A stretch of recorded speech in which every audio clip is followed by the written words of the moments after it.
Master గారి మాటగా చెప్పుకుంటూ ఉన్నాము. రికార్డింగ్ నెంబర్ 124, 124, 18వ అధ్యాయం 18th చాప్టర్ అయిన మోక్ష సన్యాస యోగంలో 63వ శ్లోకం నుంచి చెప్పుకోబోతున్నాం. ఇప్పుడు మనం కృష్ణ పరమాత్మ ఇంకా ఇట్లా చెప్తూ ఉన్నారు. అర్జున, నీకు అఖండమైన జ్ఞానాన్ని ఉపదేశించాను అన్నారు పరమాత్మ. అఖండమైన జ్ఞానము అంటే ఇక్కడ అర్థం ఏంటంటే తన స్వరూపమే. అఖండము అనగానే ఒకే వస్తువుగా ఉన్నటువంటి దాని గురించి, ఆ జ్ఞానం గురించి నీకు చెప్పాను. ఒకే వస్తువుగా ఉన్నవాడు పరమాత్మే. ఇది రహస్యాలన్నిటిలోకి రహస్యమైంది. రహస్యము అనే మాటకి ఏమిటంటే అర్థం పైకి కనపడనిది. దాన్ని మనమే బాగా విమర్శ చేసుకొని తెలుసుకోవాలి, కానీ పైకి చూడగానే కనపడి తెలిసే విషయం కాదు ఇది అని. అలాగే ఇంకో అర్థం ఏంటంటే రెండో వస్తువే లేదు ఇక్కడ. అసలు ఉన్నది ఒకటే వస్తువు, పరమాత్మ వస్తువే ఉంది, ఆత్మ వస్తువే ఉన్నది. ఆత్మ వస్తువు ఒకటే ఉన్నప్పుడు రెండోది ఎక్కడ ఉందంటే దీని లోపలే రహస్యంగా దాగి ఉన్నది. అప్పుడప్పుడు బయటకు వస్తుంది. మన నిద్ర లేచాక మన ప్రపంచం అంతా వస్తుంది. నిద్రపోయేటప్పుడు మన లోపలే రహస్యంగా దాగి ఉంటుంది. ఈ రహస్యం అనే దాన్ని తెలుసుకోవాల్సిందే, కానీ ఇది ఉన్నది అని చెప్పడానికి వీల్లేనటువంటి విషయం. అలాగే అశేషముగా అనే మాట కూడా చాలా బ్యూటిఫుల్ అర్థం చెప్పారు ఇక్కడ మాస్టర్ గారు. అశేషం అంటే జ్ఞానము అంటేనే అసలు పరమాత్మ వస్తువు. జ్ఞానము అనేటటువంటి మాటకి రెండో వస్తువు లేనటువంటి ఆత్మ వస్తువే జ్ఞానం. దాని పేరే జ్ఞానం. అంటే సాక్షాత్తు కృష్ణుడే నేనే అది. నువ్వు నీకే జ్ఞానం అయితే నేను చెప్తూ ఉన్నానో అది నేనే అని చెప్పారనమాట కృష్ణ పరమాత్మ. హెచ్చరిస్తున్నాడు అంటున్నారు. హెచ్చరించాడు పరమాత్మ. అంటే జ్ఞానం అంటే తానే, తన యందు దాగి ఉన్నది కాబట్టి రహస్యము తానే. సర్వజీవులలోనూ రహస్యంగా దాగి ఉన్న నేను అనేదే జ్ఞానం కాబట్టి ఇది రహస్యాలన్నిటిలోకి రహస్యము. అంటే ప్రతి జీవిలోనూ దాగి ఉంటాడు ఆ పరమాత్మ. పైకి వేరేగా కనపడతాడు. అందువల్ల ఈ ప్రపంచము, ఈ జగన్నాటకం అంతా కూడా క్రియేట్ అయింది. పైకి వేరేగా కనపడి లోపల తానే ఉంటాడు. అది రహస్యం, పరమరహస్యం. రహస్యాల్లో కల్లా పరమరహస్యం అంటున్నారు. దీన్ని చక్కగా అవగాహన చేసుకోవాలన్నారు. మళ్ళీ అవగాహన అంటే ఏమిటో కూడా ఇక్కడ అర్థం చెప్పారు. అవగాహన అంటే మునిగిపోవటము, అంటే నువ్వు లేకుండా పోవటం. అది అశేషమైనటువంటి విమర్శ చేసుకో. దీన్ని అశేషముగా విమర్శించుకొనుము అనే మాటకి నువ్వు లేవు విడిగా అని తెలుసుకునేదాకా విమర్శ చెయ్యి నాయనా అని చెప్పేశాడు అర్జునుడికి కృష్ణ పరమాత్మ. చాలా బ్యూటిఫుల్గా ఉంది. సో ఇది ఈ పరమరహస్యమైన జ్ఞానాన్ని గ్రహించేటప్పుడు ఏం గ్రహించాలి? అది తన యందు ఉంది, తను దాని యందు ఉన్నాడు అని గ్రహించాలి. ఇది కొంచెం చిక్కు ప్రశ్నలాగా అనిపిస్తుంది, కానీ చిక్కు ఏం లేదు ఇందులో. చిక్కు ఎందుకు లేదంటే మన శరీరాన్ని ఘటము అని అంటారు. మరి అందరూ విన్నారో లేదో తెలియదు. ఈ ఘటం ఎప్పుడు వెళ్ళిపోతుందో అని ముసలి వాళ్ళు అనటం, తర్వాత ఏమో పిల్లలు మొండితనం చేస్తే మొండి ఘటం రా వీడు అని అంటాం. వేదాంతపరంగా చెప్పినప్పుడు ఘటాకాశము అని చెప్తారు. ఘటము అంటే కుండ అని కూడా అర్థం. అంటే ఒక ఆకారం, ఒక కంటైనర్. ఆ ఘటం అనే దాంట్లో ఉన్న లోపల ఉన్నటువంటిది ఘటాకాశం. ఘటం లోపల ఉన్నది ఘటాకాశం, బయట ఉన్నది మహత్తు. మొత్తం అంతా ఉన్న ఆకాశం ఒకటే. కుండ అనే ఒక షేపు రాగానే లోపల బయట అనేది ఏర్పడింది అని చెప్పటానికి అనమాట. అదర్వైజ్ అంతా ఒకటే. అదే రకంగా ఇప్పుడు ఇక్కడ ఏం చెప్పారు మనకి? ఈ పరమరహస్యాన్ని గ్రహించేటప్పుడు జాగ్రత్తగా గ్రహించాలి.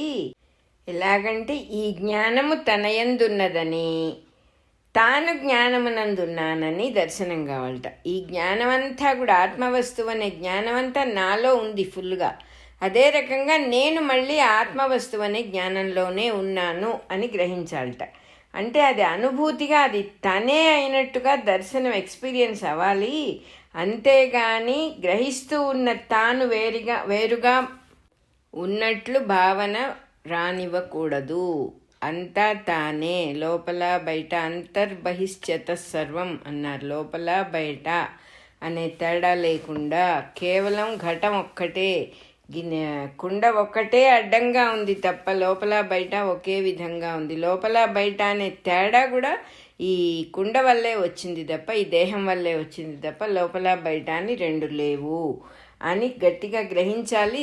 అశేషము అనే మాటకి ఇక్కడ అర్థం నో రిమైండర్, మిగలదు ఏమి అంటే ఈ విమర్శ సరిగా చేస్తే, దీన్ని చక్కగా విమర్శించుకున్నప్పుడు నీవు మిగలవు అని చెప్పేశారు ఇక్కడ. ఇది నువ్వు నాలో కలిసిపోతావు, ఒకటే వస్తువు అని తెలిసిపోతుంది. నీవు మిగలకుండా చేసేటటువంటిదే అశేష విమర్శనము అని చెప్పేశారు. మనం కూడా చదువుకున్నాం కదా, పూర్ణంలో నుంచి పూర్ణం పోతే పూర్ణమే వస్తుంది.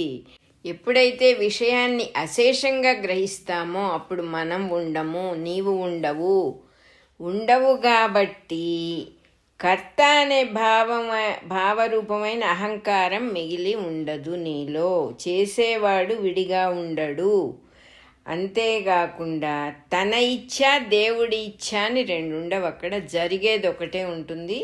అందువల్ల నువ్వు నీ ఇష్టం వచ్చినట్టుగా చెయ్యవచ్చు అన్నట్లుగా చెప్పారు పరమాత్మ. ముందరేమో నువ్వు యుద్ధం చేసి తీరాలి అని గట్టిగా చెప్పారు. ఇప్పుడు ఈ శ్లోకంలో ఇది అర్థం చేసుకో, నువ్వు అశేష జ్ఞానాన్ని అని తెలుసుకున్న తర్వాత నీ ఇష్టం వచ్చినట్టు చెయ్యి అన్నారు. అంటే అశేష జ్ఞానం తెలుసుకున్న తర్వాత ఇంకా కర్తననే అభిమానం, కర్తననే సపరేషను లేదు, చేసేవాడిని నేను అనేది లేదు. కాబట్టి ఏదైనా చేయొచ్చు, కాబట్టి నీ ఇష్టం వచ్చినట్టు చేయమని చెప్పారు ఇక్కడ పరమాత్మ అంటున్నారు. సద్గురువు అయినటువంటి వాడు, సజ్జనుడైనటువంటి గురువు, సద్గురువు అనేవాడు శిష్యులతో ప్రవర్తన ఇలాగే ఉంటుంది. కర్తవ్యాన్ని చెప్పేటప్పుడు కరెక్ట్గా ఇది చెయ్యి అని ఆజ్ఞ చేసేస్తారు. శిష్యుడు బాగా వివరం అడిగినప్పుడు చక్కగా జ్ఞానమంతా ఉపదేశించి తర్వాత నిర్ణయం, ఇప్పుడు ఈ జ్ఞానమంతా నీకు తెలిసింది కాబట్టి నువ్వు ఇప్పుడు నిర్ణయం చేసుకోగలిగిన స్థితిలోనే ఉన్నావు, నువ్వే తీసుకో నిర్ణయం అని చెప్పి వదిలేస్తారు అని చెప్తూ ఉన్నారు. ఇక్కడ 63వ శ్లోకం అయిపోయింది. గురు శిష్య యోగము అని ఇక్కడ హెడ్డింగు. ఇంతవరకు ఉపదేశించబడిన జ్ఞానం అంతా కూడా నిజంగా రహస్యాల్లో అన్నిటికీ రహస్యమే. ఇది అందరి సర్వజనులకి భగవంతుడిచ్చినటువంటి ఉపదేశం. అర్జునుడికి చెప్పినా కూడా మొత్తం మనకందరికీ కూడా ఇది భగవంతుడిచ్చినటువంటి ఉపదేశంగా భావించాలి. దీన్ని మించిన జ్ఞానం అసలు లేదు. కానీ దీనికి పైన ఇంకొక అద్భుతమైనటువంటి ఉపదేశం ఉంది. అది అందరికీ కాదు, కొంచెం పరిణతి చెందినటువంటి శిష్యుడికి, విధేయుడైన వాడికి, గురువుకు విధేయుడై ఉంటాడు. అంటే గురువు చెబితే చేస్తాడు, ఇంకా వాడికి రెండో వస్తువు లేదు. గురువు ఆజ్ఞ అనేటటువంటిది జస్ట్ ఆచరణ చేస్తాడు. అటువంటి వాళ్ళకి ఒక ఉపదేశం చెప్పారట పరమాత్మ. అది ఏమిటంటే, గురువు చెప్పినట్టుగా నిస్సంశయంగా, అంటే ఆయన ఎందుకు చెప్పారో, దీనివల్ల ఏమవుతుందో, చేయగలనో చేయలేనో ఇవేమీ లేవు వాడికి. వెంటనే అది చేసేస్తాడు చెప్పగానే. అటువంటి సమర్పణ బుద్ధి గలవాడు ఉంటాడు ఒక శిష్యుడు. ఆ సమర్పణ బుద్ధి గలవాడికి, అంటే గురువు చెప్పింది చెయ్యటమే తప్ప తను విడిగా ఒక క్వశ్చనర్గా ఇక్కడ ఉండే ప్రసక్తే లేదు. గురువుకి పూర్తి సమర్పణ చేసుకున్న వాడికి ఈ పర్టిక్యులర్ ఉపదేశం చెప్పారట. అది ఏమిటి అంటే, ఫస్ట్ ఆఫ్ ఆల్ ఆ శిష్యుడు గురువు అంటే చాలా ఇష్టము, గౌరవము, పూజ్యభావము, ప్రేమ, ఇన్ని ఉండాలట గురువు గారంటే. అంతేగాని ఏదో కాస్త గౌరవించి వదిలేస్తే చాలు. ఇష్టం ఉండాలి, గురువు గారంటే ప్రేమ ఉండాలి. అదే రకంగా పూజ్యభావం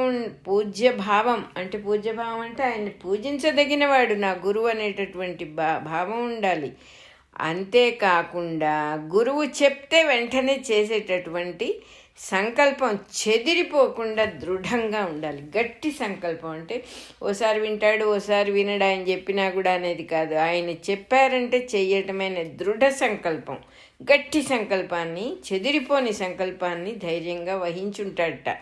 అటువంటి వాడికి మాత్రమే చెప్పే ఈ చరమోపదేశము, ఈ లాస్ట్ ఉపదేశం, అది వాడికి, అటువంటి వాడికి, దీన్ని స్వీకరించే ధైర్యం ఉన్నవాడికి ఈ ఉపదేశం ఎంతో క్షేమాన్ని చేకూరుస్తుంది, హితమును చేకూరుస్తుంది అని చెప్తూ ఉన్నారు. ఎవరైతే ఇటువంటినే ఇప్పుడు చర్మోపదేశాన్ని కనుక స్వీకరించారో, ఎవరైతే స్వీకరిస్తారో వాళ్ళకి ఈ ఉపదేశం వల్ల పరమక్షేమం కలుగుతుంది, పరమహితము కలుగుతుంది అని చెప్పేశారు. ఇక్కడ 64వ శ్లోకం అయిపోయింది. ఈ చర్మోపదేశం గురించి కృష్ణుడు ఇట్లా చెప్తూ ఉన్నాడు.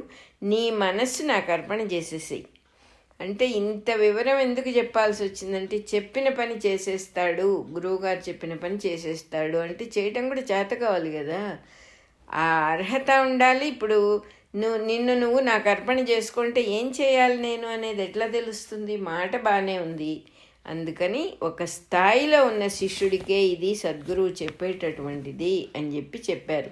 నీ మనస్సును నాకు అర్పణ చేయుము, నా యందు భక్తుడవై నన్ను పూజింపుము అంటున్నాడు పరమాత్మ.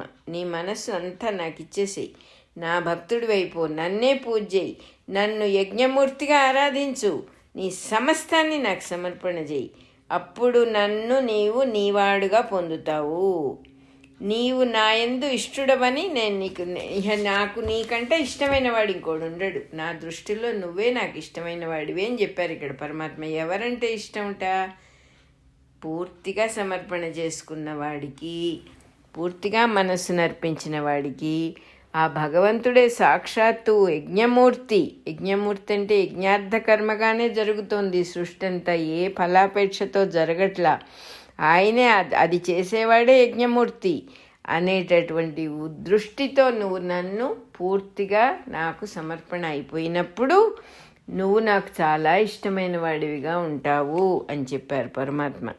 అప్పుడు నన్ను నీవాడుగా పొందుతావు అంటున్నారు. అంతేకాకుండా నేనంటే నీకు ఇష్టం కాబట్టి నేను నీకు వాగ్దానం చేస్తున్నాను, నువ్వు నన్ను పొందుతావు అని చెప్పేశారు కృష్ణ పరమాత్మ ఇక్కడ అర్జునుడికి. అంటే ఇందాక మనం చెప్పుకున్నట్టుగా నేను మిగలని స్థితి, అశేష విమర్శనము, శేషము లేకుండా వచ్చేటటువంటి అశేష విమర్శన వచ్చినప్పుడు మనల్ని మనం పూర్తిగా సమర్పించుకున్న వాళ్ళం అవుతాం కాబట్టి అప్పుడు పరమాత్మని పొందటము అనేటటువంటిది సాధ్యమవుతుంది అని చెప్పారు. సాక్షాత్తు కృష్ణ పరమాత్మే ఇటువంటి వాగ్దానం అర్జునుడికి చేశారు. తర్వాత ఇంకొక విషయం ఏం చెబుతున్నారు ఇక్కడ మాస్టర్ గారు, నేను అనే పదం 3 స్థాయిల్లో వాడారు. నన్ను పూజింపుము, నాకు సమర్పణ చేయుము, అట్లా నా భక్తుడవై ఉండుము, ఇట్లా 3 స్థాయిల్లో నేననుంది. ఒక నేనుకేమో వసుదేవుడి పుత్రుడైన కృష్ణుడుగా కొద్ది సందర్భాల్లో ప్రయోగించబడ్డది. మొత్తం భగవద్గీత గురించే చెబుతూ ఉన్నారు. జీవుడు అనే అర్థం కొన్ని సందర్భాల్లో ప్రయోగించారు. 3వది పురుషోత్తముడు, పరమపురుషుడు, అంతర్యామి ప్రజ్ఞ అనే అర్థం మరికొన్ని సందర్భాల్లో ప్రయోగించారు. ఈ చరమోపదేశంలో, ఈ లాస్ట్ ఉపదేశంలో నేను అను పదము దేన్ని ఉద్దేశిస్తోందంటే, అంటే పురుషోత్తముడు, పరమపురుషుడు, అంతర్యామి అన్నారు. కానీ మనం ఆ పరమపురుషుడు ఎవరు, అంతర్యామి ఎవరు అని మనం ఎలా తెలుసుకుంటామంటే ఇక్కడ మనకి గైడెన్స్ ఇస్తున్నారు. నేను అనే పదం ఒక వ్యక్తిలో కుదురుకొని ఉన్న గురువు అనే ప్రజ్ఞని నిర్దేశిస్తుంది, ప్రజ్ఞని చూపిస్తుంది, ప్రజ్ఞని ఉద్దేశిస్తుంది అని చెబుతున్నారు. ఆ ఒక వ్యక్తిని ఎవరినో గురువు అని మనం నమ్ముతాం, ఆ గురువు అనే ప్రజ్ఞ ఆ వ్యక్తిలో ఉంటుంది. ఆ గురువు అనే ప్రజ్ఞని మనం గుర్తించాం ఆయనలో, అంతేగాని వ్యక్తి కాదు అక్కడ. ఆ ప్రజ్ఞని గుర్తించి ఆ ప్రజ్ఞని గురువుగా పెట్టుకున్నాము ఈ రూపంలో. అందువల్ల ఆ ప్రజ్ఞని నిర్దేశిస్తుంది, ఉద్దేశిస్తుంది, ఆ ప్రజ్ఞనే మనం చూస్తాము అని చెబుతున్నారు. అదే దైవాన్ని మామూలుగా శివుడుగానో విష్ణువుగానో ఏదో ఒక రూపంతో ఆరాధించటం, పూజ చేయటం, సమర్పణ చేసుకోవటం కూడా ఈజీగా ఉంటుంది. ఎందుకంటే ఎదురుగా ఒక రూపం పెట్టుకున్నాం, అది మనకి ఈజీగా అనిపిస్తుంది. అదే అంతర్యామిగా కొలవాలి దైవాన్ని, రూపం లేదు అన్నప్పుడు కూడా పర్వాలేదు, ఏదో ఒక అవగాహన కొంచెం ఉంటుంది. ఆ అంతర్యామికి సమర్పణ కూడా ఈజీగా ఉంటుందనే చెప్పొచ్చు. మనం మనుషులం కాబట్టి, ఆ అంతర్యామి అనేవాడు దివ్య ప్రజ్ఞ కాబట్టి మనం ఆయన ముందు మనల్ని మనం నేకెడ్గా నిలబెట్టుకోవటానికి ఏ రకమైన మనకు అభిమానము, గర్వము ఏమీ అడ్డం రావు. ఎందుకంటే అంతర్యామి ప్రజ్ఞ అని అంటున్నాం, ఎదురుగా మనకి ఇంకొక మనిషి ఎవరు లేరు. అంతర్యామి ప్రజ్ఞకో, ఫోటోలో ఉన్న శివుడికో విష్ణువుకో మనల్ని మనం సమర్పించుకోవటం అనేది మనకి కంపారిటివ్గా ఈజీగా ఉంటుంది అంటున్నారు.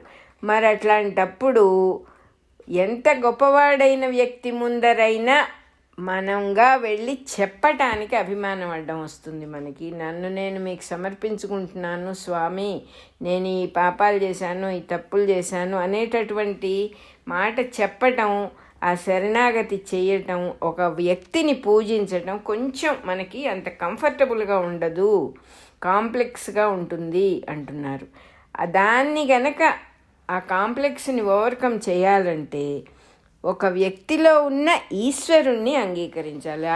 ఆ దైవమే ఉన్నాడు. ఇక్కడ నేను ఒక మాట చెప్తాను, మరి ఇది అందరూ ఆచరించగలిగిన పని, నేను కూడా చేస్తూ ఉంటాను.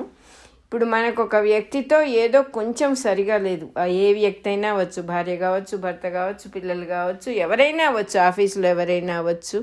మనం దాన్ని సెన్స్ చేసాం, ఏదో పరిస్థితి సరిగా లేదు, కొంచెం అవతల మనిషి సరే మంచి ఫ్రెండ్లీగా లేడు నాతో అనేది కొంచెం మనకి సెన్స్ చేయంగానే ఆ మనిషిలో ఉన్న ఈశ్వరుణ్ణి తలుచుకొని మనస్సులో చక్కగా నమస్కారం పెట్టుకోవాలి. ఇంతకంట మించిన ఇది ఇంకొకటి లేదు, అసలు ఉపాయం ఇంకొకటి లేదు. ఎప్పుడైతే మనం ఆ పని చేశామో అప్పుడు ఏం జరుగుతుందో నాకు తెలిసినంత మటుకు చెప్తాను. ఫస్ట్ మనలో ఉన్న రియాక్టివ్ ప్యాటర్న్ పోతుంది. మనం వాళ్ళ దగ్గర గర్వపడటం మానేస్తాం. ఆ ఈశ్వరుణ్ణి తలుచుకుని నమస్కారం పెట్టినప్పుడు నిజంగానే ఎదుటివాడిలో ఉన్న ఈశ్వరుడు ప్రసన్నుడవుతాడు. మనం వెంటనే తొందరపడి రిజల్ట్ ఓరియంటెడ్గా నేను ఆ ఈశ్వరుడికి దండం పెట్టా కదా, ఇప్పుడు నాకేం జరుగుతుంది అనేవి జడ్జిమెంట్ చేయకూడదు. అసలు ఆ ఈశ్వరుడికి నమస్కరించుకుని ఊరుకోవటం. ఎదట వ్యక్తిలో ఉన్న ఈశ్వరుడికి, చిన్నపిల్లలు అవ్వచ్చు, పెద్దవాళ్ళు అవ్వచ్చు, ఎవరికైనా అందరిలో ఉన్న ఈశ్వరుడు అందరికంటే పెద్దవాడే కాబట్టి చక్కగా ఎదటి వ్యక్తిలో ఉన్న ఈశ్వరుడికి నమస్కారం పెట్టుకుని వదిలేసినప్పుడు మన అనుభవంతోనే తెలుసుకోవాలి అప్పుడు ఏం జరుగుతుంది. ఒకసారి చేసి చూడండి, అది రుచిగా ఉంటే మళ్ళీ మళ్ళీ చేయండి. ఈశ్వరుడు అన్ని చోట్ల తగులుతాడు, ఎక్కడ ఆయన లేని స్థలం అంటూ లేదు. కాబట్టి సర్వత్రా ఎప్పుడు మనకి చెయ్యందించటానికి, మన భుజం తట్టి ఉత్సాహపరచటానికి, మనల్ని ఎత్తి నిలబెట్టడానికి ఆయన ఎప్పుడూ సిద్ధంగానే ఉంటాడు. మనం ఒక్క అడుగు కూడా వేయక్కర్లా. నిజానికి ఒక అడుగు వేద్దాము అని నిర్ణయం చేసుకుంటే చాలు, హీ విల్ టేక్ ఓవర్. అంత మన సంసిద్ధత ఒక్కటే ఇక్కడ కారణం. ఎందుకంటే నేను ఒక అడుగు ముందుకేస్తాను అని చెప్పాలంటే నేను ఈ దేహాన్ని అని మనం నమ్మాలి. నమ్ముతాం, అది కరెక్టే, కానీ ఆ అడుగు కాదు ఆయన అడిగేది. మానసికమైన సమర్పణ, నీ సంసిద్ధత, it is very very important. ఎక్కడ ఎన్ని విషయాలు చెప్పుకున్నా కూడా readiness to accept the other person as God. Readiness, నిన్ను నువ్వు సమర్పించుకోవటానికి ఆ రెడీనెస్ చాలు, సంసిద్ధత, మిగతావన్నీ ఆయనే చూసుకుంటాడు. ఇదొక్కటి మనం చేయడం నేర్చుకోవాలి. ఇది చెప్పాలనిపించింది ఈ సందర్భంలో. నేను ఇది ఇక్కడ చెప్పాను కానీ కృష్ణ పరమాత్మ చెప్తూ ఉన్న విషయం ఇది కాదు, గురువు గురించి చెప్తూ ఉన్నారు ఆయన. గురువు అనబడేవాడు వ్యక్తి కాదు. గురువు అనేవాడిలో ఉన్నటువంటి గురువు అనే ప్రజ్ఞ, ఈశ్వర ప్రజ్ఞ, దాన్ని మనం అంగీకరించి మనం ఒప్పుకొని ఆ ప్రజ్ఞకి శరణాగతి చెయ్యక తప్పదు. అదొక్కటే తప్పనిసరి అయిన సాధన మార్గము అని చెప్పారు ఇక్కడ పరమాత్మ. ఆధ్యాత్మిక సాధన అనేది గురు శిష్య పరంపరగానే జరగాలి, గురువు లేకుండా అవదు. గురువు అనేవాడు గురు ప్రజ్ఞ, ఈశ్వర ప్రజ్ఞ. ఎదటి వ్యక్తి ఎవరినైతే నువ్వు గురువుగా భావిస్తున్నావో ఆ వ్యక్తిలో ఉన్నటువంటి ఈశ్వర ప్రజ్ఞ అది. అందువల్ల ఆ ప్రజ్ఞకి నువ్వు శరణాగతి చెందటం అనేది తప్పనిసరి అయిన చక్కని సాధనా మార్గం అని చెప్పారు ఇక్కడ. అంతేకాకుండా ఇట్లా గురువుకు శరణాగతి చెయ్యటము తప్పనిసరి అయితే మరి ఉత్తముడైన గొప్ప గురువుకే చేయాలి. ప్రతి వాళ్ళకి మనం ఇట్లా ఎలా చేస్తామండి, వాళ్ళు సరైన వాళ్ళు కాదో మనకు తెలియదు కదా అనే ప్రశ్న ఒకటి మన దురభిమానం వల్ల మనకు వస్తుందంటే, మనకేదో తెలుసు, ఎదుట గురువుని మనం గుర్తించగలము, మంచివాళ్ళు చెడ్డవాళ్ళు ఉంటారు కదా, ఇలాంటి అభిప్రాయాలన్నీ కాంప్లెక్స్లన్నీ మనకు ఉంటాయి. కాబట్టి మనం అవతల వాడు సరైన వాడో కాదో తెలియకుండా ఎలా సమర్పణ చేస్తామండి అని అడుగుతాం. కాబట్టి ఇక్కడ ఒక మాట చెప్తూ ఉన్నారు మాస్టర్ గారు, గురువు ఉత్తముడో పాత్రుడో అపాత్రుడో తెలియాలి అంటే మనం గురువు కంటే గొప్పవాళ్ళం అవ్వాలి. ఫస్ట్ ఆఫ్ ఆల్ ఆ జడ్జిమెంట్ మనం చేయాలంటే మనం ఇప్పుడున్న శిష్యుడి స్థాయి నుంచి గురువుని కొలమాత చేయటం, జడ్జిమెంట్ చేయటం మన వల్ల అయ్యే పని కాదు అని ఒకటి చెబుతూ ఉన్నారు. ఇంకా ఏమిటి, గురువు అంటే ఏమిటి అసలు? మామూలు మానవ దృష్టిలో నువ్వు ఎలా డిసైడ్ చేస్తావో మానవుల దృష్టి ఎలా ఉంటుందో ఇక్కడ చెబుతున్నారు. ఒక తాగేవాడు తనకంటే ఎక్కువ తాగేవాడిని గురువుగా అనుకోవచ్చు. వాడెంత తాగుతాడోనండి, నేను ఆ స్థితికి ఎప్పుడు వస్తాను, ఎంత తాగినా కదలడు తూలడు అని వాడికి అదొక గొప్ప విషయంలాగా ఉంటుంది. మరి తాగుబోతువాడే గురువు అవుతాడు కదా. పోనీ కనీసం తాగి తర్వాత ఆ తాగుడిని మానేసిన వాడన్నా అయితే కొంత నయం. వాడు తాగినా కూడా ఇదివరకు ఇప్పుడు మానేశాడండి, నేను చెయ్యాలి అని ఒక మంచి మార్గంలో పడతాడు. ఎందుకు చెబుతున్నారంటే మనుషుల వీక్నెస్లు ఎలా ఉంటాయో జాగ్రత్తగా ఉండాలి. మనం జడ్జిమెంట్ చేయలేము, గురువుని మనం నిర్ణయం చేసుకోలేము అనటాన్ని చెబుతూ ఉన్నారు. అదే రకంగా ఒక కవి గారికి ఒక కొడుకున్నాడు. అతనేం చేస్తాడు, ఇంకో మహాకవిని గురువుగా స్వీకరిస్తాడు. ఎందుకంటే వాడికి తెలిసింది వాళ్ళ నాన్నగారు కవి గొప్పవాడు, ఇటువంటి తను కూడా అలా కవి అవ్వాలంటే అట్లా ఇంకొక కవిని ఆశ్రయించాలి అని వాడిని గురువుగా స్వీకరిస్తాడు. అదే రకంగా వేదం చదివిన వాడు మామూలుగా ఘనాపాటి జటాపాటి అని ఉంటారు కదా, ఆ పండితుడిని గురువుగా ఒప్పుకుంటాడు. ఈ మన సెలక్షన్లు ఇలా ఉంటాయి అని చెప్తూ ఉన్నారు. ఇవన్నీ ఒక కోవకు చెందినవే. గురువు గొప్పతనాన్ని, ఉత్తమత్వాన్ని మనం ఎంపిక చేయలేము. ఇట్లా ఎంపిక చేస్తే ఇలాగే ఉంటుంది. కవిగారి కొడుకు కవిని గురువు అనుకుంటాడు, పండితుడి కొడుకు పండితుడిని గురువు అనుకుంటాడు. అసలు గురువు అంటే ఏమిటో అవగాహన మనకు లేదు కదా. అందువల్ల మనం ఆ పాత్రత నిర్ణయం చేయలేము. పాత్రుడా అపాత్రుడా అనేది మనం గురువు గురించి మనం నిర్ణయం చేయలేము. ఆధ్యాత్మిక సాధనలో తనకంటే ఉన్నత స్థితిలో ఉన్నవాడే తనని నడిపిస్తాడు, తనకంటే తక్కువ వాడు నడిపించలేడు కదా. మరి తనకన్నా కింద వాళ్ళని తను గుర్తిస్తాడు, కానీ తనకంటే గొప్పవాళ్ళని ఎలా గుర్తిస్తాడు? గురువుని గురించి శిష్యుడికి ఎంత తెలుస్తుంది న్యాయంగా అంటున్నారు? కొంచెమే తెలుస్తుంది. మొత్తం తెలిస్తే తనే గురువు అయిపోతాడు కదా. కొంచెమే తెలుసు కాబట్టే తన ఆ స్థితికి వెళ్ళాలి కాబట్టే ఆ గురువుని ఆశ్రయిస్తున్నాడు. మరేమిటి ఇప్పుడు ఏం చేయాలి? ఇప్పుడు మార్గం ఏమిటి? ప్రతివాడిని కనబడ్డవాడిని అందరినీ గురువుగా భావించి మొక్కుతూ ఉండాలా అని మనమే ప్రశ్న వేసుకుంటాం. కాబట్టి ఆ మొక్కినవాడు సరైనవాడు కాకపోతే మన గతి ఏమిటి అని ప్రశ్న వేసినప్పుడు ఇక్కడ మాస్టర్ గారు సమాధానం చెబుతూ ఉన్నారు. గురువు అంటే ఒక వ్యక్తి కాదు, ఒక వ్యక్తి ద్వారా ప్రవర్తించే ఈశ్వర ప్రజ్ఞ అని తెలియటం ఈ సమస్యకు పరిష్కారము. ఇక్కడ నేను కూడా ఒక మాట చెప్తాను. ఇప్పుడు ఒక తల్లి కూతురు ఉన్నారు, తండ్రి కొడుకు ఉన్నారు. ఆ కొడుకులో కొడుకు అనేవాడు ఎవడు లేడు, ఆ తండ్రికి కొడుకు. తండ్రి ఆ పిల్లవాడిలో తన కొడుకుని చూస్తాడు, తల్లి ఆ పిల్లవాడిలో తన కొడుకును చూస్తుంది, వాడి భార్య వాడిలోనే భర్తని చూస్తుంది, వాడి పిల్లలు వాడిలోనే తండ్రిని చూస్తారు. అంటే దీన్ని బట్టి మనం ఏమర్థం చేసుకోవాలి? మనం ఎవరిని చూస్తే వాళ్ళు కనపడుతున్నారు అక్కడ మనకి. ఈ ఆటోమేటిక్ స్పాంటేనియస్ యాక్షన్ వచ్చేస్తుంది. Role play, spontaneous role play. మనం నాన్న అని పిలిస్తే నాన్న పలుకుతాడు, తండ్రి వచ్చి కొడుక అని పిలిస్తే కొడుకు పలుకుతాడు, నాయనా అని పిలిస్తే దానికి తగిన వాళ్ళు పలుకుతారు. ఆ రకంగా ఎదట వ్యక్తిని గురువు అని ఒప్పుకున్న తర్వాత వాడి పాత్రతలు నువ్వు ఏమీ హెచ్చుతగ్గులు చేయక్కర్లేదు. వాడిలో ఉన్న ఈశ్వర ప్రజ్ఞని నువ్వు గుర్తిస్తే ఈశ్వరుడే పలుకుతాడు. తండ్రిని పిలిస్తే తండ్రి పలికినట్టు, కొడుకుని పిలిస్తే కొడుకు పలికినట్టు, ఈశ్వర ప్రజ్ఞని పిలిస్తే ఈశ్వరుడే పలుకుతాడు అని నాకు అర్థమైంది. సో ఆ రకంగా గురువులో ఉన్న ఈశ్వర ప్రజ్ఞే గురువు తప్ప వ్యక్తిని చూడొద్దు. వ్యక్తి యొక్క బిహేవియర్ చూసినప్పుడు మనకి చాలా కొంచెం కష్టం అవుతుంది. ఈ సందర్భంలో నాకు తెలిసిన విషయం ఒకటి చెప్తాను.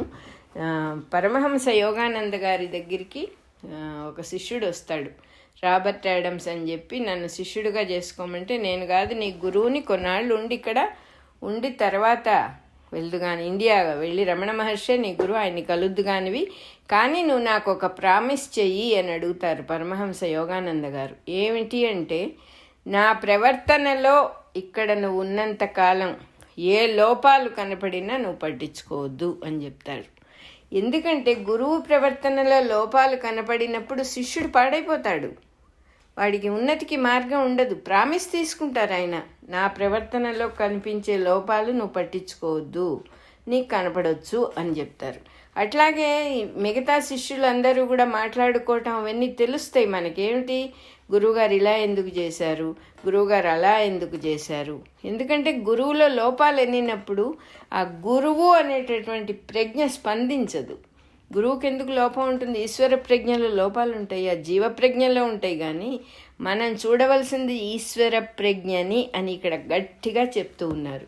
ఎదట వ్యక్తిని గురువుగా భావించి ఈశ్వర ప్రజ్ఞని చూసినప్పుడు ఇంకా ఈ మానవ సంబంధమైనటువంటి రిలేషన్షిప్ ఆ గురువుతో మనకు ఉండదు. గురువుగారు ఇలా నన్ను మళ్ళీ పెళ్లి చేసుకోమని చెప్పారే, నా భార్య పోయింది కదా, ఆయన చెప్పిన మాట నేను విని తీరాలి అనేది ఉండదు. చెప్పినవాడు వ్యక్తి, చేయించేవాడు గురువు. జరిగిపోతుంది జరగాలంటే, మనం చేయటం మనకి అక్కడేం మిగలదు. ఒకసారి గురువుని ఈశ్వర ప్రజ్ఞగా గుర్తించిన తరువాత భయం పోతుంది. ఏమవుతుందో, ఏం చేస్తే ఏమవుతుందో ఏమీ అవదు, గురువుగారు ఉన్నారు చూసుకుంటారని గట్టి నమ్మకంతో ఉంటాడు. ఈశ్వర ప్రజ్ఞని, నేను నమ్ముకున్నది ఎవరిని? ఈశ్వర ప్రజ్ఞని, వ్యక్తిని కాదు, ఆ వ్యక్తిలో ఉన్న ఈశ్వర ప్రజ్ఞని. అట్లా ఈ మానవ సంబంధమైనటువంటి ఆబ్లిగేషన్స్ ఏమీ ఉండవు ఆ గురువుతో. అయ్యో గురువుగారు గుడి కట్టించడానికి డబ్బులు అడిగారే, నా దగ్గర లేవే, ఆయన అవస్థపడుతున్నారు, ఇవి ఏమీ ఉండవు. ఆయనకి మనకి ఏమిటి సంబంధం అంటే, ఆయన ప్రజ్ఞకి మనల్ని మనం సమర్పణ చేసుకున్నాము. మనం డబ్బులు ఇచ్చేవాళ్ళమా ఆయనకి? మహానుభావుడికి మనం డబ్బులు ఇచ్చేవాళ్ళమా? ఒకవేళ ఇవ్వవలసిన పరిస్థితే వస్తే, నా దగ్గర లేదే అయ్యో కుయ్యో అనుకోవాల్సిన పరిస్థితి లేదు, అవి జరుగుతాయి. అంతేగాని మన పిల్లలనో మన పెద్దవాళ్ళనో మనకు తెలిసిన వాళ్ళనో ఎట్టాగుట్ట ప్రాధేయబడి డబ్బులు అరేంజ్ చేయటం కాదు. అది కాదు గురువుకి లొంగి ఉండటం, గురువుకి సమర్పణ చేయటం అంటే. గురువుకి మనల్ని మనం సమర్పణ చేసుకున్నప్పుడు మనకి ఇంకా ఏం స్వతంత్రం ఉంటుంది? ఏ నిర్ణయం చేసుకోవడానికైనా ఎట్లాగొట్లా డబ్బులు తెచ్చి కాస్త గురువుగారికి ఇవ్వాలి అని ఉంటుందా? అసలు నువ్వే లేవు, అసలు నువ్వు సమర్పణ చేసుకున్నావుగా అంటే మళ్ళీ నువ్వు ఆలోచించావు ఇట్లా అంటే మనల్ని మనం పూర్తిగా సమర్పణ చేసుకోలేదన్నమాట. నన్ను నేను సమర్పించుకున్న తర్వాత నా ద్వారా ఏదన్నా జరగాలంటే అది గురువే చేయాలి. ఆయనకు ఆ శక్తి లేదా?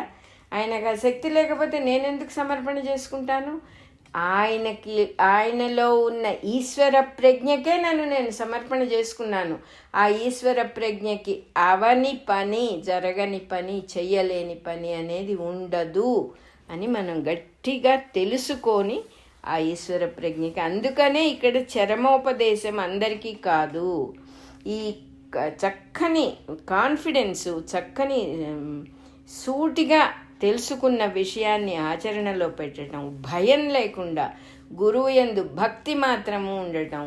భయం లేకుండా ఉంటే నిన్ను గురువుగారు శపిస్తారేమో, నువ్వు గురువుగారిని సరిగా చూడలేదేమో, అడిగిన డబ్బులు ఇవ్వకపోతే గురువుగారితో నాకు ఏమైనా ప్రాబ్లం వస్తుందేమో, ఈ భయాలు ఏమీ ఉండవు. ఎందుకంటే నువ్వు సమర్పణ చేసింది ఈశ్వర ప్రజ్ఞకి.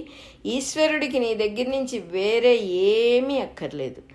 ఈశ్వరుడు తలుచుకుంటే ఆ గురువు గారిని బంగారంలో ముంచెత్తుతాడు. మనమేమీ చేయక్కర్లేదు, మన ద్వారా ఏమీ చేయక్కర్లేదు, ఆయనలోనే ఉన్నాడు ఆ ఈశ్వరుడు.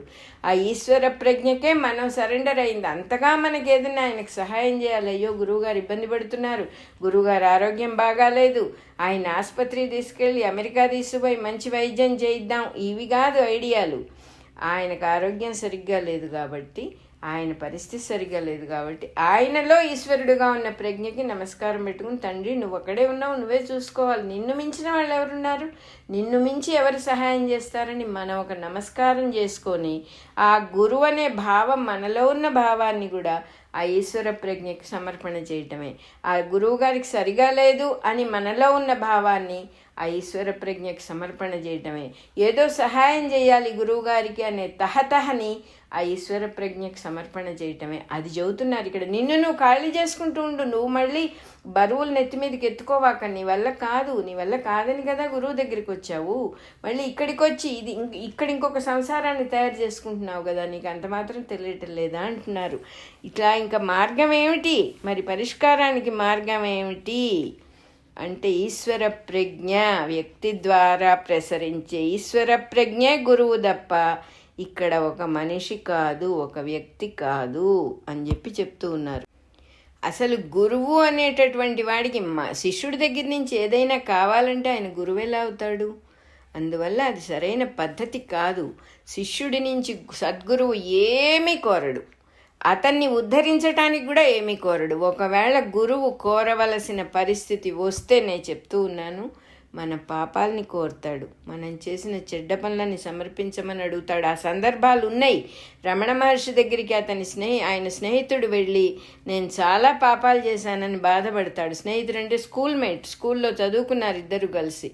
చాలా పాపాలు చేశానంటే మహర్షి అంటారు, అవునా అట్లా చాలా పాపాలు చేశా, అవన్నీ నాకు ఇచ్చేసేయని దోసిలు పెడతారు మహర్షి. పడితే అతను అంటాడు, అయ్యో ఎంత భయంకరమైన పాపాలు చేశానంటే నేను నీకు ఇవ్వటానికి కూడా ఊహించలేను అంటే బలవంత పెట్టి అతన్ని అవి నాకు ఇవ్వాల్సిందే, అవి నాకు ఇవ్వకుండా నువ్వు వెళ్ళటానికి వీల్లేదు అని దోసిలి బట్టి బలవంతంగా అతన్ని ఒప్పించి అతని చేత అన్నీ నీకు ఇచ్చేస్తున్నాను, ఇవాళ నుంచి నా దగ్గర ఒక్క పాపం కూడా లేదు అని ప్రామిస్ చేయించుకొని అప్పుడు పంపిస్తారు మహర్షి. మర్చిపో, ఇంక అన్నీ నాకు ఇచ్చావు, నాకు ఇచ్చిన వాటిని నువ్వు మళ్ళీ అడగమాక, అవన్నీ నావి, నువ్వు ఇప్పుడు ఏ పాపము లేనటువంటి శుద్ధాత్ముడి అయిపోయావు, పుణ్యవంతుడి అయిపోయావు అని అతన్ని ఓదార్చి పంపిస్తారు. గురువు ఒకవేళ అడిగితే అది అడుగుతాడు. షిరిడి బాబా ఏమిటి భిక్షాపాత్ర పట్టుకుని ఏమడిగారు? మన పాపాలన్నీ తీసుకున్నారు, మనం చేసిన వెధవ పనుల తాలూకు అన్ని బాధలు ఆయన పడ్డారు. అలా అడుగుతాడు కానీ సద్గురువు నీ డబ్బులు ఇవ్వు, నీ ఇల్లు వాకిలి నాకు రాసి ఇవ్వు, అక్కడ హుండీ పెట్టు, హుండీలో డబ్బులు అయ్యని సద్గురువు ఎవ్వడు అడగడు. ఒకవేళ మనకు తగిలిన గురువు అట్లా అడిగాడంటే మనకు పూర్వం అప్పులవాడు అనమాట. మనం అప్పు తీసుకున్నాం ఆయన దగ్గర, ఇవాళ తీర్చాం అంతే తప్ప గురువు కాదు ఆయన అని చక్కగా అర్థం చేసుకోవచ్చు. మనం ఇందులో ఎటువంటి భయపడాల్సిన అవసరాలు ఏమీ లేవు. ఈశ్వర ప్రజ్ఞే గురువు. ఆ ఈశ్వర ప్రజ్ఞని ఎక్కడైనా చూడొచ్చు. నీ గురువుగా ఏ వ్యక్తిని నీ ముందర ఆ దైవం ప్రవేశపెట్టాడో ఆ వ్యక్తిలో ఉన్న ఈశ్వర ప్రజ్ఞకి నిన్ను నువ్వు సమర్పించుకున్నప్పుడు నువ్వు ఏదో ఫిజికల్గా గురువుకు చెయ్యటము అనే ప్రసక్తి లేదు. అట్లాగని మనము ఈ లోకంలో జరుగుతూ అనేక విషయాలు జరుగుతూ ఉన్నాయి ఇక్కడ. ఎందుకంటే ఇది కలికాలం, ఇక్కడ ఇలాగే ఉంటుంది. ఎవరిని తప్పు ఎన్నే స్థితిలో మనం లేము. ఎంతసేపు మనమేం చేయాలనేదే మన ఫోకసింగ్. వాళ్ళు అలా చేయటం తప్పు, వీళ్ళు ఇలా చేయటం తప్పు అని చెప్పే స్థితికి మనం రాలేదు. తెలిసిన వాళ్ళు ఎవరు అట్లా చెప్పరు. అవన్నీ జరుగుతాయి. అమ్మవారి సృష్టిలో, అయ్యవారి సృష్టిలో అవన్నీ కూడా ఉన్నాయి. ఏమేమి జరుగుతాయో వాళ్ళ జీవితాలకు సంబంధించినవి అవి. మనం కాదు దిద్దవలసింది, దిద్దలేము కూడా. వాళ్ళకి అనిపించి వాళ్ళే దిద్దుకునేటట్టుగా ఆ పరమాత్మే చేస్తాడు తప్ప మనకు సంబంధం లేదు అది. మనం ఎంతసేపు మన సాధన, మనమేం చెయ్యాలి, ఇంకొకళ్ళు అసలు వాళ్ళ జీవితాల్లోకి తొంగి చూడటం కూడా తప్పే అని చెప్పి ఎన్నోసార్లు మహానుభావులు అందరూ చెప్పారు. సాధ్యమైనంత మేరకు ఇతరుల జీవితాలలో కల్పించుకొనకూడదు అనే మాట రమణ మహర్షి మాట. ఆయన చెప్పారు ఈ మాట. మనకి సంబంధం లేదు అది. మనం వాళ్ళని చాలా గొప్పవాళ్ళని అనక్కర్లేదు, చాలా దుర్మార్గులను సరిగా చేయటం లేదు, మనం వాళ్ళకంటే గొప్పవాళ్ళం కాదు. డెఫినెట్గా మనం కింద స్థాయిలో ఉన్నాం కాబట్టి మనం మన సాధనలో ఉన్నాము. ఎవరిని ఏమీ అనకూడదు అనేది చక్కని సాధన. తప్పులు పట్టకూడదు ఎవరి దగ్గర కూడా. తప్పులు పట్టామంటే ఆ తప్పులన్నీ మన దగ్గర ఉన్నాయి అని అర్థం. వాళ్ళ తప్పుల్లో మనము భాగం పాలు పంచుకుంటున్నాము అని అర్థం. చాలాసార్లు సమయం సందర్భానుసారంగా గురువుగారే శిష్యుడి దగ్గరికి వచ్చి శిష్యుడిని స్వీకరించడం జరుగుతుంది. ఇతను అర్హుడు, ఇతనికి నా అవసరం ఉంది అని తెలియటమే గురుత్వం. అంతవరకు వేచి ఉండటమే సాధకుడవుదామనుకున్న వాడి కర్తవ్యము అంటున్నారు. గురువు తనంతటి తనే వస్తాడు, నేను వెతుక్కుంటూ పోక్కర్లేదు అని తెలిసి ఆగటమే శిష్యుడవుదామనుకున్న వాడి కర్తవ్యం అంట. ప్రథమ కర్తవ్యం అని చెబుతూ ఉన్నారు. సత్ప్రవర్తనము, చక్కటి ప్రవర్తన, బాధ్యతలను చక్కగా చేయటం, ఎవరైనా కష్టంలో ఉంటే చేతైనంత సహాయం వాళ్ళకి, ఏది అపేక్షించకుండా నేను ఇవాళ చేస్తే వాళ్ళు రేపటి చేస్తారు లాంటి ఐడియాలు లేకుండా జస్ట్ చేసి సహాయం చేసి వదిలేయటం, మనస్సులో నుంచి తీసేయటం. అట్లాగే పెద్దల ఎడల వినయము, విధేయత కలిగి ఉండటం మొదలైన లక్షణాలతో తన పాత్రత కల్పించుకుంటూ ఉండటమే శిష్యుడి కర్తవ్యం అంటున్నారు. గురువు వచ్చేదాకా నేనేం చేయాలంటే నన్ను నేను శుద్ధం చేసుకోవాలి, అందరినీ చక్కగా వినయంగా చూడాలి, సత్ప్రవర్తన నేను చేసుకోవాలి, మంచి ప్రవర్తనతో ఉండాలి, ఎవరి దగ్గర ఏది ఆశించకుండా అవసరం ఉన్న వాళ్ళకి కావాల్సిన సహాయం చేయాలి, పెద్దలంటే వినయం విధేయత కలిగి ఉండాలి. ఇవన్నీ నేను కల్టివేట్ చేసుకుంటూ ఉంటే గురువు తను రావాల్సిన సమయానికి తనే వస్తాడు అనేది యోగ్యుడైనటువంటి శిష్యుడు చేసే పని అన్నమాట. యోగ్యుడైన శిష్యుడు గురువుచే స్వీకరించబడిన తరువాతనే అతడు సాధకుడు అనబడును అంటున్నారు. ఈ సాధకుడైన శిష్యుడు అనేక విషయాల్లో గురువు గారి నుంచి గైడెన్స్ పొందుతూ ఉంటాడు. ధర్మాధర్మాల గురించి, పాపపుణ్యాల గురించి, యుక్తాయుక్తాల ఏది చేయొచ్చు ఏది చేయకూడదు మొదలైన ప్రతి అంశంలో గురువుగారి దగ్గర నుంచి అనేక రకాల ఉపదేశాలు పొందుతూనే ఉంటాడు. ఎంత జ్ఞానం ఆర్జించినా కూడా, ఎంతో జ్ఞానం నేర్చుకున్నాడు గురువుగారి దగ్గర.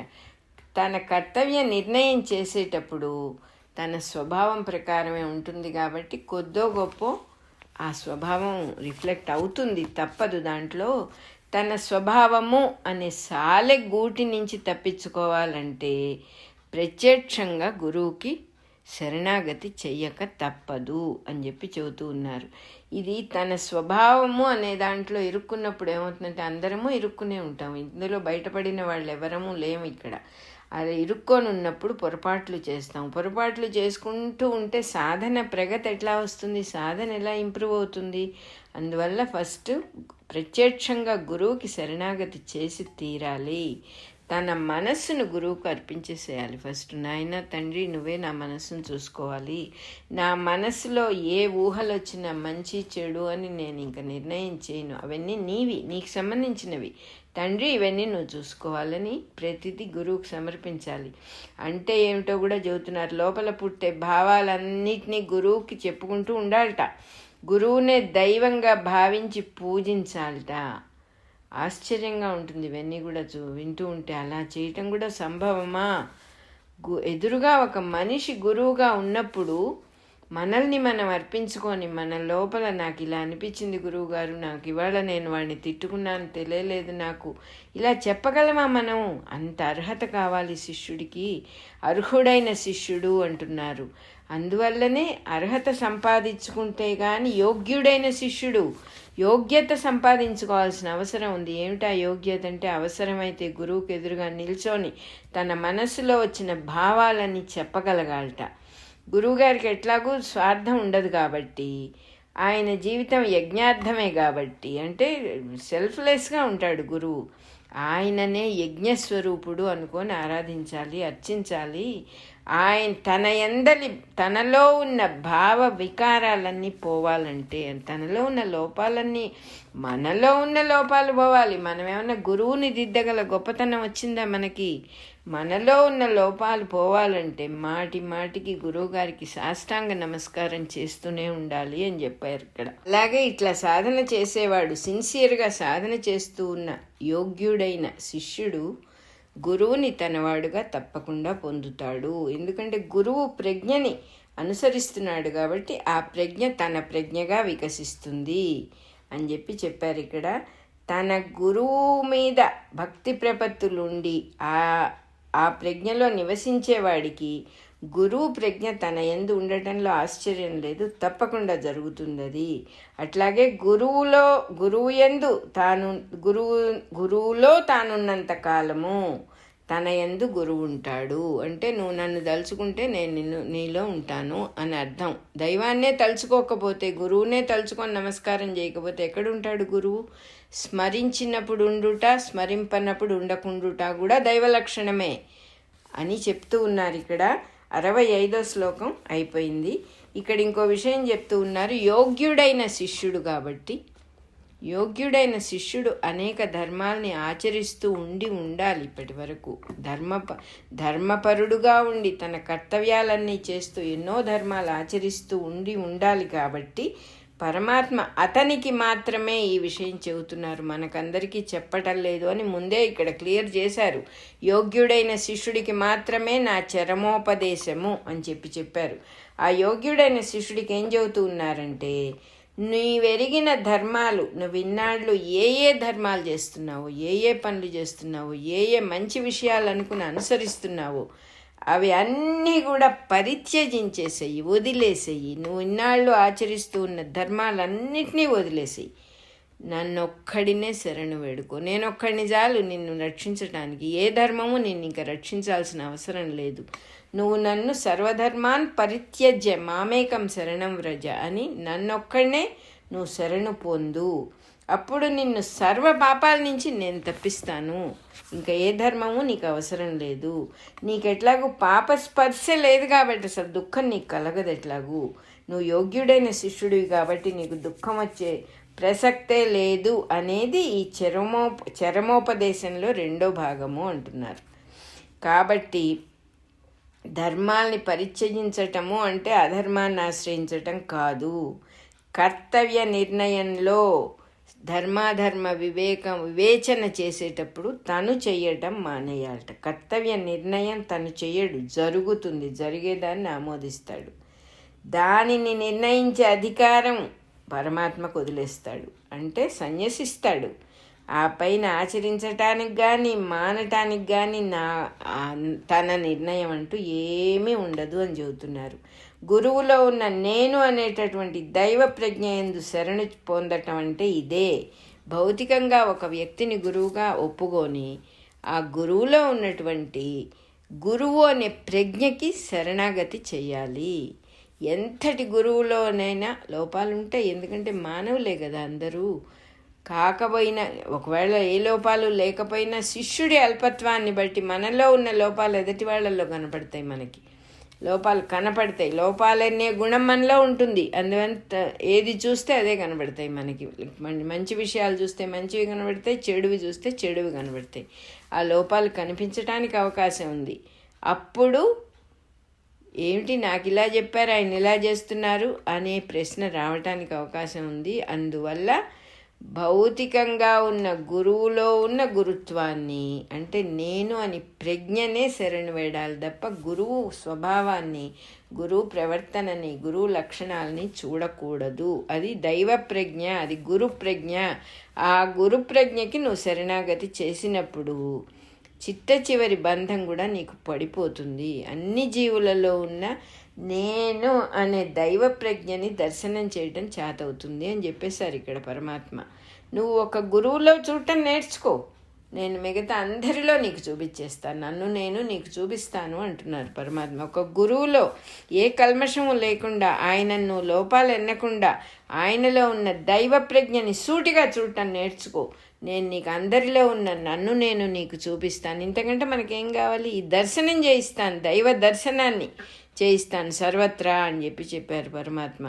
అందువల్ల ఏమవుతుందంటే ఈ దర్శనం వల్ల మనకి అన్ని కారణాలు తొలగిపోతాయి, మోటివ్స్ అన్నీ తొలగిపోతాయి. జస్ట్ ఏదైనా చేయాలంటే చేస్తాం, లేకపోతే లేదు. అభిప్రాయాల పట్టుదలల బంధం అనేది పోతుంది, కంప్లీట్గా పోతుంది. కర్తవ్యాచరణలో ఏమీ ఉండవు, చేయాల్సింది చాలా తేలిగ్గా చేస్తాం. దిగులు అనేది అసలు ఉండదు, ఎందుకంటే వీ వాంట్ నథింగ్. ఆ దైవ ప్రజ్ఞని టచ్ చేసి ఆయనకు అన్నీ సమర్పించేసుకున్నాం, ఇంకేం అక్కర్లేదు అనేటటువంటి క్లారిటీ వచ్చినందువల్ల ఎటువంటి దుఃఖము, ఎటువంటి దిగులు ఏముండదు. కర్తవ్యం ఏదైనా చేసేటప్పుడు ఏ రకమైన గుంజాటనలు, కింద మీద పడిపోవటాలు అవునా కాదా అనేటటువంటి సందేహాలు ఉండవు. నీ జీవితం చక్కగా ఉంటుంది. నీకు సర్వత్రా దైవాన్ని నేను చూపిస్తాను. ఒక్క గురువులో మటుకే చూడ ప్రజ్ఞని, నేను మిగతా అంతా నేను చూపిస్తానని ఇక్కడ చెప్పారు పరమాత్మ. 66వ శ్లోకం అయిపోయింది. అలాగే మన మాస్టర్ గారి మాట 124వ నెంబర్ కూడా అయిపోయింది.